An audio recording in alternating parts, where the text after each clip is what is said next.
कहानी की शुरुआत होती है एत्सुरो कुरोसु नाम के एक लड़के से, जो अपनी जिंदगी से बिल्कुल तंग आ चुका था। एक रात बिस्तर पर लेटे हुए वो कुछ उल्टी पुल्टी हरकतें कर रहा था कि इसी चक्कर में दीवार में छेद हो गया और वो खुद जमीन पर जा गिरा। तभी उसकी नजर छेद से आ रही रोशनी पर गई। जब उसने खड़े होकर दीवार के पार देखने की कोशिश की तो उसे एक बेहद खूबसूरत लड़की दिखाई दी। इस लड़की का नाम रियो था और वो खाना खा रही थी। अब एत्सुरो अक्सर उस छेद में से लड़की को देखने लगा। एक दिन एत्सुरो रियो को देख रहा था पर उसे ढंग से कुछ दिखाई नहीं दे रहा था, इसीलिए वो रियो के दरवाजे पर जाकर वहाँ से अंदर झांकने लगा।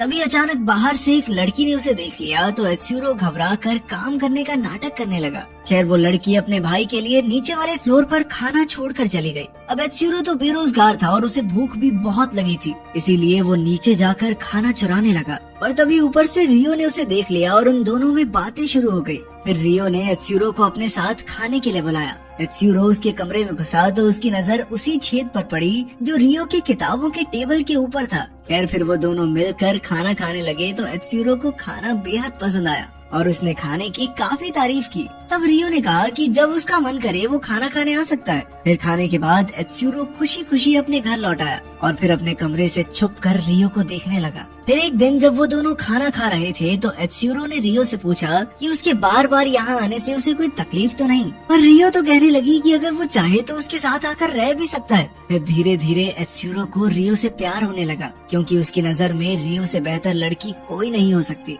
खैर रात को एत्सुरो ने छेद में से रियो को ना देखने का फैसला किया, पर वो ज्यादा देर तक खुद को रोक नहीं पाया। उसने छेद से झांक कर देखा तो उसे रियो के साथ एक और आदमी दिखाई दिया। एत्सुरो को लगा कि शायद वो रियो का बॉयफ्रेंड होगा, पर अचानक रियो ने एक ही झटके में उस आदमी का सर धड़ से अलग कर दिया और एक वहशी दरिंदे की तरह हंसने लगी। ये देखकर एत्सुरो हक्का बक्का रह गया और उसने दीवार को धक्का मारा, जिससे उस छेद के सामने एक किताब गिर गई। उसे यकीन ही नहीं हो रहा था कि मासूम सी दिखने वाली रियो एक आदमी की जान ले सकती है। बाद में जब एत्सुरो इस खौफनाक घटना के बारे में सोच रहा था तो अचानक किसी ने उसका दरवाजा खटखटाया और उसने बाहर जाकर देखा कि रियो उसके लिए खाना लाई थी। ऐसा लग रहा था कि वो भी एत्सुरो को चाहने लगी है और उसने कहा कि वो आज एत्सुरो के कमरे में खाना खाएंगे। फिर खाने के बाद एत्सुरो ने छेद से किताब हटाई और रियो को देखने लगा। उसे लगा कि शायद उसने जो देखा था वो उसका वहम होगा, पर तभी उसकी नजर मीजी नाम की एक औरत पर पड़ी। अब उसे रियो पर थोड़ा और शक हो गया। फिर अगली सुबह जब वो कपड़े धोने जा रहा था तो रियो ने कहा कि तुम मेरी वॉशिंग मशीन यूज कर लो।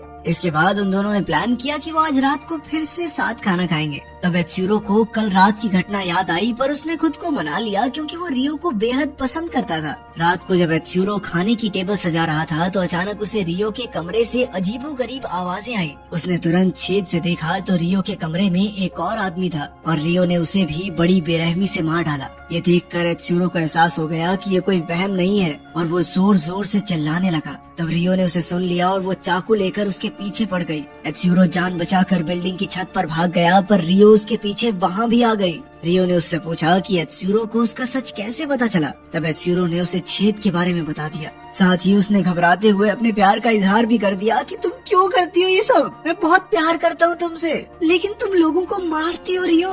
रियो ने उसकी गर्दन पर चाकू रखकर उसकी आखिरी इच्छा पूछी तो एत्सुरो ने कहा कि वो रियो को अपनी गर्लफ्रेंड बनाना चाहता है। ये सुनकर रियो ने उसके चेहरे से खून चाट कर उसे चूम लिया। साथ ही वो उसकी गर्लफ्रेंड बनने को तैयार हो गई। जिसके बाद एत्सुरो ने एक डिपार्टमेंटल स्टोर में नौकरी ढूंढ ली। वहाँ ब्लेड से बक्से खोलते हुए उसे याद आया कि मेरी गर्लफ्रेंड तो इससे थोड़े बड़े ब्लेड से बंदे ही खोल देती है, और ये सोच सोच कर वो बहुत घबरा रहा था। खैर अगली सुबह रियो एत्सुरो को अपने कॉलेज ले गई और उसने अपने दोस्तों को बताया कि एत्सुरो उसका बॉयफ्रेंड है। ये सुनकर तो एत्सुरो के पेट में तितलियां उड़ने लगी। अब एत्सुरो ने भी इसी कॉलेज में एडमिशन लेने का सोचा ताकि वो रियो को बाकी लड़कों से बचा सके। पर फिर रियो ने उसे याद दिलाया कि तू मुझे बंदों से क्यों बचाएगा, मैं खुद एक बंदा मारती हूँ रोज रात को, सीरियल किलर हूँ मैं। तब एत्सुरो ने उससे पूछा कि वो ये काम कब तक करेगी, पर रियो ने इसका कोई जवाब नहीं दिया। फिर कुछ दिन बाद एत्सुरो के साथ चलते हुए रियो ने एक रेनकोट पहना और अचानक लोगों को मौत के घाट उतारना शुरू कर दिया। जब उसे अंदर से लगता था कि इस इंसान को मर जाना चाहिए तो वो खुद ही उसे मारने निकल पड़ती। उसकी इस आदत से परेशान होकर एत्सुरो ने उससे पूछा कि आखिर वो लोगों की जान क्यों लेती है, क्या उसने जिनको भी मारा उनसे उसकी कोई निजी दुश्मनी थी। तो रियो ने कहा कि उसने सभी बुरे इंसानों की लिस्ट बना रखी है और वो उन्हें एक एक करके मार रही है। ये सुनकर एत्सुरो ने सोचा कि मेरी बंदी तो बहुत अच्छी है, मैं तो इसको नाजायज ही बुरा समझ रहा था, ये तो सिर्फ बुरे लोगों को मारती है। आखिरकार वो रियो के प्यार में इतना डूब चुका था कि उसे रियो में कोई कमी नजर ही नहीं आ रही थी। खैर अगले दिन जब एत्सुरो ने अखबार पढ़ा तो उसे काफी हैरानी हुई, क्योंकि उसमें रियो की हुई हत्याओं की कोई खबर ही नहीं थी। फिर काम के बाद जब वो घर लौटा तो उसकी मुलाकात कावासाकी नाम के एक लड़के से हुई। कावासाकी वही लड़का था जिसका खाना एत्सुरो चुराया करता था। फिर एक दिन स्टोर में एत्सुरो की मुलाकात कावासाकी की बहन हारुको से हुई। तब एत्सुरो ने उससे सामान का कोई पैसा नहीं लिया, क्योंकि पहले उसने एत्सुरो की मदद की थी। आखिरकार जब एत्सुरो घर लौटा तो उसने छेद से देखा कि रियो ने उसके लिए एक मैसेज छोड़ा था। उसने एत्सुरो को 10 बजे मिलने को कहा। अब एत्सुरो नहा धोकर 10 बजे तक इंतजार करता रहा कि अचानक उसे रियो के कमरे से आवाज सुनाई दी। उसने तुरंत छेद में झांका तो उसने देखा कि कावासाकी के हाथ पैर बंधे हुए थे और रियो उसका कत्ल करने ही वाली थी। एत्सुरो ने चिल्लाकर उसे रुकने को कहा, पर रियो ने कहा कि वो चुपचाप सब देखता रहे। फिर उसने एक ही झटके में कावासाकी को मार डाला। कुछ ही पलों में वहाँ मीजी नाम की वो औरत अपने क्रू के साथ आई और उसने सारा कमरा एकदम साफ कर दिया ताकि कत्ल का कोई सुराग न रहे। पर तभी एत्सुरो रियो के कमरे में आ गया और उसने मीजी से पूछा कि वो ये सब क्यों कर रही है। तब मीजी ने कहा कि मेरी तरह दुनिया भर में कई लोगों को लाशों की जरूरत होती है। फिर उसने एत्सुरो को अपने इयररिंग्स दिखाए जो इंसानी उंगली से बने थे। तब एत्सुरो ने पूछा कि उन्होंने कावासाकी जैसे भले आदमी को क्यों चुना। ये सुनकर मीजी एत्सुरो को कावासाकी के कमरे में ले गई, जहाँ चारों ओर खून बिखरा हुआ था। असल में कावासाकी यहाँ बिल्लियों को बुरी तरह काट कर मार डालता था। फिर मीजी ने एत्सुरो को भी चेतावनी दी कि रियो तुम्हें भी इसी तरह मार डालेगी। ये सुनकर एत्सुरो बुरी तरह डर गया और अपने कमरे में भाग गया। अगली सुबह रियो ने एत्सुरो का दरवाजा खटखटाया, पर एत्सुरो ने दरवाजा नहीं खोला, इसलिए रियो बालकनी से अंदर आ पहुंची। वो एत्सुरो को गले लगाना चाहती थी, पर एत्सुरो उससे अच्छे से पेश नहीं आ रहा था, इसीलिए वो चली गई। फिर अगले दिन एत्सुरो की मुलाकात हारुको से हुई तो एत्सुरो ने उसके भाई के बारे में पूछा। तभी अचानक रियो भी बालकनी में आ गई और उसने हारुको को अपने कमरे में बुलाकर अपने भाई का इंतजार करने को कहा, मगर एत्सुरो ने जैसे तैसे हारुको को रियो के पास जाने से मना कर दिया। हारुको के जाने के बाद एत्सुरो ने रियो से पूछा कि क्या वो हारुको को भी मार डालेगी, तो रियो ने कहा नहीं। फिर अगले दिन हारुको ने एत्सुरो को मैसेज करके कॉफी शॉप में मिलने के लिए बुलाया, क्योंकि वो अपने भाई के बारे में कोई बात करना चाहती थी। लेकिन तभी एक काली वैन वहाँ आ गई और कुछ लोग एत्सुरो को जबरदस्ती उठा कर ले गए। उस वैन में मीजी थी तो एत्सुरो ने उसे बताया कि हारुको अपने भाई को ढूंढ रही है। तब मीजी ने हंसकर कहा कि जो इंसान मर चुका है वो कहाँ मिलेगा उसे। खैर बाद में हम देखते हैं कि एत्सुरो हारुको से मिलने कॉफी शॉप पहुंचा। हारुको ने उसे बताया कि उसका भाई इतने दिनों से घर नहीं लौटा, इसलिए उसने पुलिस में कंप्लेन की है। खैर फिर वो एत्सुरो के साथ जाकर मकान मालिक से मिली ताकि वो कावासाकी का कमरा खोलकर देख सके। जब मकान मालिक ने कावासाकी का कमरा खोला तो एत्सुरो के होश उड़ गए, क्योंकि वहाँ सब कुछ एकदम चकाचक था। एत्सुरो ने चैन की सांस ली और हारुको के साथ बाहर आ गया।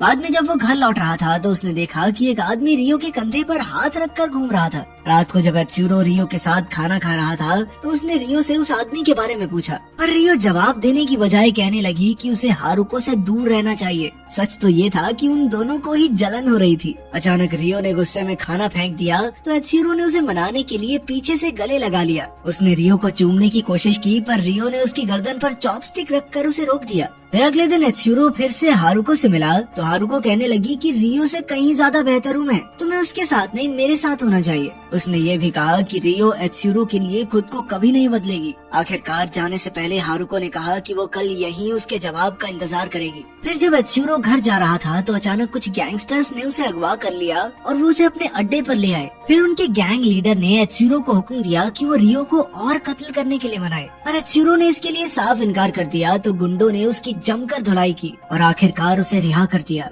फिर जब वो घर पहुंचा तो एत्सुरो और रियो के बीच लड़ाई हो गई। एत्सुरो ने रियो से कहा कि तुम लोगों का खून करना बंद कर दो, पर रियो नहीं मानी और इसी वजह से उनका ब्रेकअप हो गया। ब्रेकअप के बाद भी एत्सुरो रियो को छेद से देखता रहा और वो अब भी लोगों की जान ले रही थी, मगर अब वो उन्हें मारने के बाद हंसने की बजाय रोने लगी थी। तब एत्सुरो को एहसास हुआ कि रियो ये सब उन गैंगस्टर्स के दबाव में आकर कर रही है ताकि वो एत्सुरो को कोई नुकसान न पहुंचाए। तब एत्सुरो गुस्से से भर गया और दौड़ते हुए गैंगस्टर्स के अड्डे पर पहुंचा। उसने गैंग लीडर से कहा कि वो रियो को धमकाकर उससे कत्ल करवाना बंद करे। फिर उसने एक चाकू लेकर गुंडों पर हमला कर दिया, मगर उसे लड़ाई का कोई अनुभव नहीं था, इसीलिए गुंडों ने उसे मार मार कर कीमा बना दिया। आखिरकार लीडर उसे जान से मारने ही वाला था कि अचानक एक गैस ग्रेनेड अंदर आ गया, जिससे चारों ओर धुआं ही धुआं हो गया। तभी एक रेन कोट और मास्क पहने रियो वहाँ आई। अब एत्सुरो की जान बचाने के लिए उसे सभी गुंडों को मारना होगा, इसलिए उसने बिना समय गवाए एक एक को मौत के घाट उतार दिया। इसके बाद उसने एत्सुरो को उठाकर एक सोफे पर बैठाया। तब एत्सुरो ने उससे पूछा कि सभी गुंडों को मारने के बाद वो हमेशा की तरह हंसी क्यों नहीं। इस पर रियो ने जवाब दिया कि अब उसे इस काम में मजा नहीं आता। ये सुनकर एत्सुरो खुश हो गया और उसने रियो को चूम लिया। उसे लगा कि अब से रियो किसी की जान नहीं लेगी, मगर कुछ ही पलों में रियो ने उसके पेट में भी चाकू घोंप दिया। उसने हंसते हुए कहा कि वो हमेशा से अपने प्यार को मरते हुए देखना चाहती थी। आखिरकार उसने एत्सुरो को आई लव यू कहा तो एत्सुरो भी उसे आई लव यू टू कहकर जमीन पर गिर गया। इसके बाद रियो मीजी से मिली और उसे बताया कि वो शहर छोड़कर जा रही है। उसने कहा कि अब एत्सुरो कभी छेद से झांक कर नहीं देखेगा। तभी अचानक जख्मी एत्सुरो बैसाखी के सहारे चलता हुआ वहाँ पहुँचा। तब ये खुलासा होता है कि रियो ने उसे मारा नहीं था, बस बेहोश किया था। आखिरकार एत्सुरो और रियो अपने नए सफर पर निकल गए और रियो ने उससे वादा किया कि वो आज के बाद किसी की जान नहीं लेगी। तो क्या आपको लगता है कि रियो सच में सुधर गई है? कमेंट्स में जरूर बताना। मिलते हैं अगली वीडियो में।